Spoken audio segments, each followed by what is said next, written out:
How long have we known each other? Far too long. And we're here. Feels good. We're finally here. Real good. The Leafs make the playoffs for the first time since 2004. I mean, I can't believe it. I know. Wait, I don't think that's actually 2013 never happened. That doesn't make any.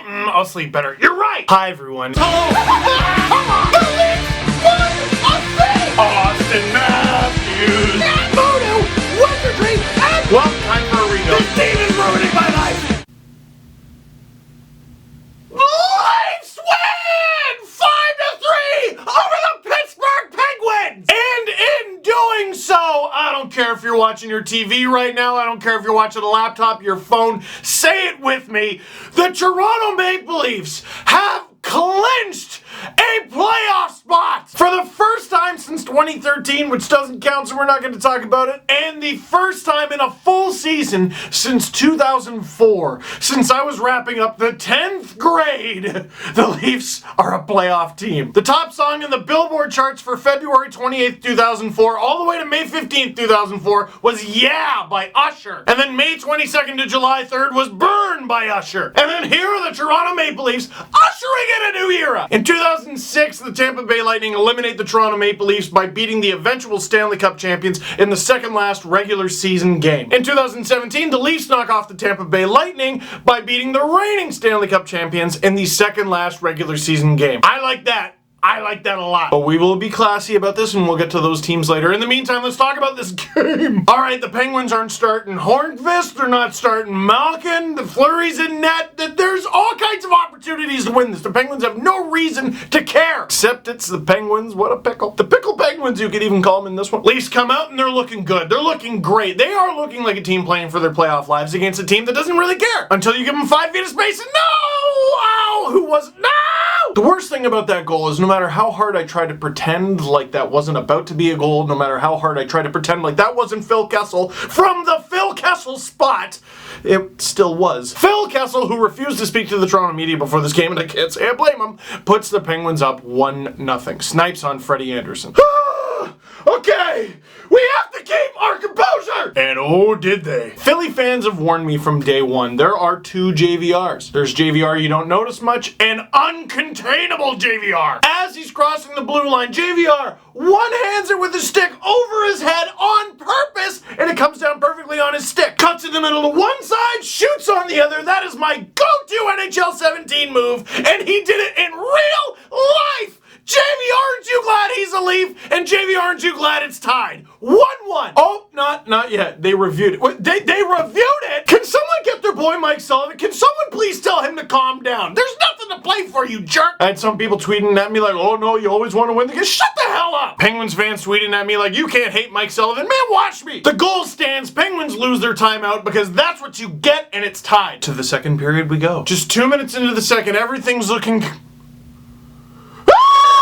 Oh my God, is he okay? Someone check it, is he okay? Freddie!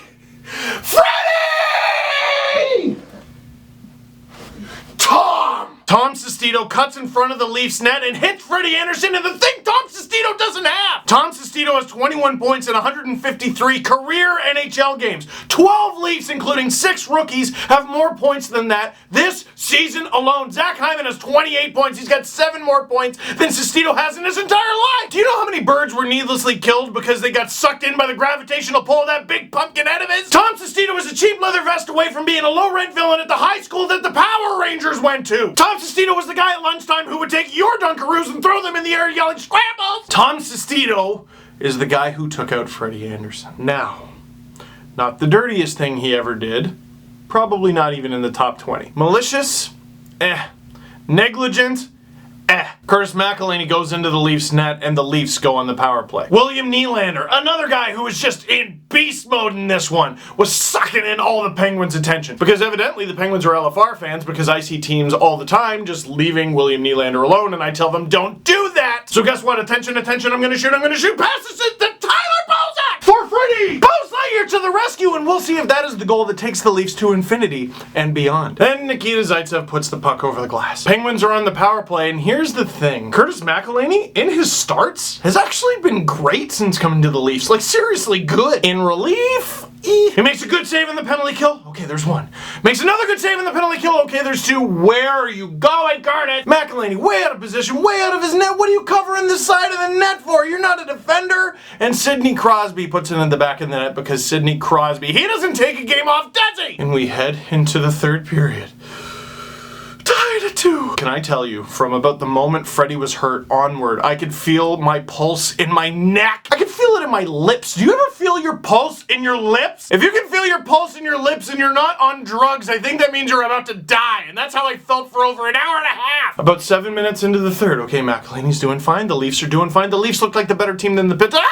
Jake Guentzel had an open net, but he missed. Okay, that's fine. Ha ha, Guentzel. Guentzel, how do you pronounce your name? I don't even know. Ha ha, you suck. Here, go ahead, fire it on the net. No!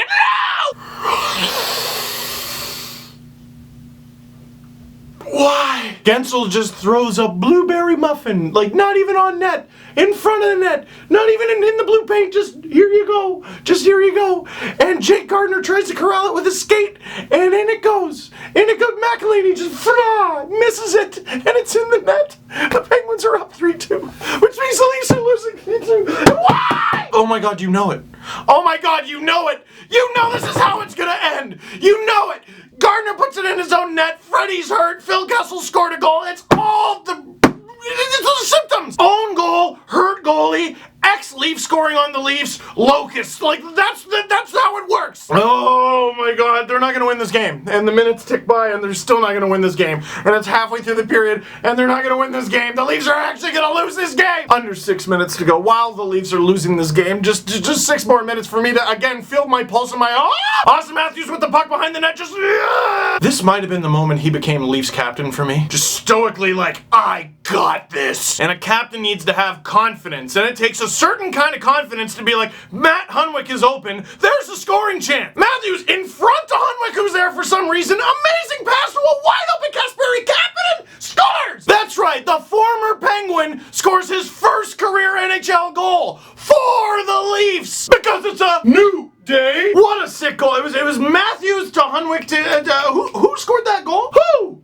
Kasperi Kapanen, that's right. I know, baby, what a good one. What do you mean a good one, Steve? That wasn't particularly special, wasn't it? It wasn't the prettiest. He required a lot of help from his teammates, but that was a memorable ass goal there, Kasperi. Leafs put on their thinking cap and it's 3-3. And you just know this one is going to overtime, and if you hooked up my pulse to a string of Christmas lights, I would look like Stranger Things. Are the Leafs gonna make the playoffs? Y E S.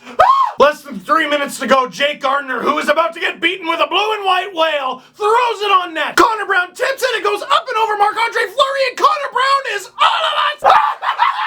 The beauty of that celebration is he didn't even know he was the one who scored it. He was just so happy that his team scored. His team! 20th goal of the season for the boy who grew up cheering for the blue and white, and it's 4-3 Leafs. They have the lead. Dying moments of the game, Mike Sullivan pulls his goal. Mike Sullivan is the kind of guy who gets into genuine fights over who's paying for dinner. Like, I'll pay. No, yeah, I'll pay. No, I'll pay. We'll split it up. No, I'll pay. Hey! I am paying for this! Jesus, Mike, we were out having a nice dinner and you had to take it there. Mike is the kind of guy who will be walking behind you and run to the door to open it so you can walk through it so it looks like a nice gesture, but he did it for him, not for you! With the goalie pulled. No! Phil Kessel over to Sidney Crosby. Shoots! Mother lady! Curtis!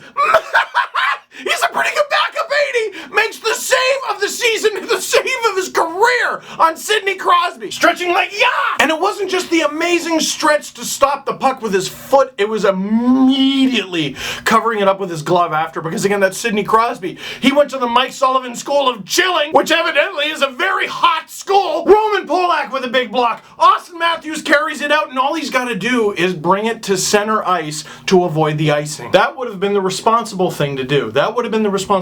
Clear it. There's no way the Penguins will get it up the ice in time, and you win the game 4-3. Or you go for it. Matthews, from before the center ice line, risking an icing, fires it dead center on the Pittsburgh Penguins net, his 40th goal of the season with 3.4 seconds remaining. Illuminati confirmed. The Leafs win it 5-3. They made it. freaking made it! And what's amazing is it doesn't even feel real. It doesn't feel real yet. Some people have asked me, has it sunk in yet? No, it hasn't. Because as of the time I'm making this video, they haven't played the Columbus Blue Jackets yet. We don't know the result of that game. We don't know who the Leafs' opponent is yet. It's basically down to Washington and Boston. Who is it going to be? When we find out the answer to that question, then it's going to be real. This team, this 69-point last place team with God knows how many rookies, is going to the Stanley Cup playoffs. Yeah, well, they're just gonna get creamed in the first round. Well, thank you for your comments. First of all, I didn't know Salt could type. Should we tell the government about that? That seems like the sort of thing we should be researching. Second of all, we'll cross that bridge when we get there, sweetheart. The Leafs don't even know who they're playing yet. We'll see. No matter what happens, all good teams, all good young teams have to earn their stripes in the playoffs. This is the Leafs' opportunity, whether they win or lose. And the only way to win or lose is to get there. Guess what? They got there. The Leafs are a playoff team for the first time since 2013, the first time in a full season since 2004. In fact, I'm looking at the Leafs roster from the 2003-2004 season, and I can only find one player who is still active and playing in the NHL, Matt Stajan. Now you're gonna get some people going, oh, the Leafs got in because they played a Pittsburgh Penguins team who was resting guys and they still only barely beat them. Have you seen the joke of a roster that some of the teams who have already clinched a playoff spot have been icing in the past week? Or the teams who cannot make the playoffs. This was the crappy thing. It seems like over the past week, the only teams who really gave 100% of a damn were involved with the Leafs in some way. And you know what, Leaf fans, you gotta tip your hat. You gotta tip your hat to the New York Islanders and the Tampa Bay Lightning. Islanders had a real bad first half. They were last in the East for a little bit of it, I think. They had some goalie issues. Their roster was a mess at the beginning of the season. Why did they give up on Parenteau? I'm not really sure. Josh Hosang didn't start the season with the team. Second half, they really came alive. The goaltending seemed to figure itself out a little bit. And even though John Tavares got hurt, Josh Hosang put that number controversy behind him and brought the Islanders this close. And Tampa Bay Lightning, you got nothing to worry about, and no one should be talking trash on this team. This team, if you pick them to win the Stanley Cup heading into the season, you shouldn't feel foolish. And if you pick them to win it again next year, you shouldn't feel foolish. This team is dangerous. It is one of the best in the East. It is one of the best in the league. It was decimated by injuries. Decimated. And not just to the team in general, to some of their best players. This team traded Valtteri Filppula, Brian Boyle, and Ben Bishop at the trade deadline, and still almost made it. Over the last 2 months, the Tampa Bay Lightning have been like a zombie ripping off its own limbs so it could run faster. And the Leafs just got in and slammed the door in time. And now, one more game against the Columbus Blue Jackets in just a few hours to find out whether or not the Leafs get a point or two and take on the Sens in round one,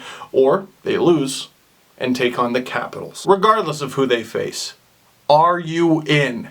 Because the Leafs are! One last thing, I saw a lot of people going, oh my god, Garrett Sparks got called up. This is terrible news! Well, okay, it's only terrible news because it means Freddie Andersen isn't coming back right away. If you expected Anderson to play the night after getting beamed like that, that's just unreasonable. Also, it's foolish. Let's pretend he's fine. Let's pretend he's completely fine. Sure, you would like to avoid Washington, but McElhinney has been good, and Garrett Sparks has been great in the AHL. You should call him up. Why would you risk Freddie Andersen's health? You're going into the playoffs, guys! So until I hear more, I am not worried. Calling up Garrett Sparks is just the smart thing to do. Come on. So that is it for this one. Thank you very much for watching. Click like if you like this video. Click subscribe if you really liked it. Tell all your friends that the Toronto Maple Leafs are a playoff team! But do it with class and be cool about it. Act like you've been there before. Even though, you might have to look through like an old yearbook.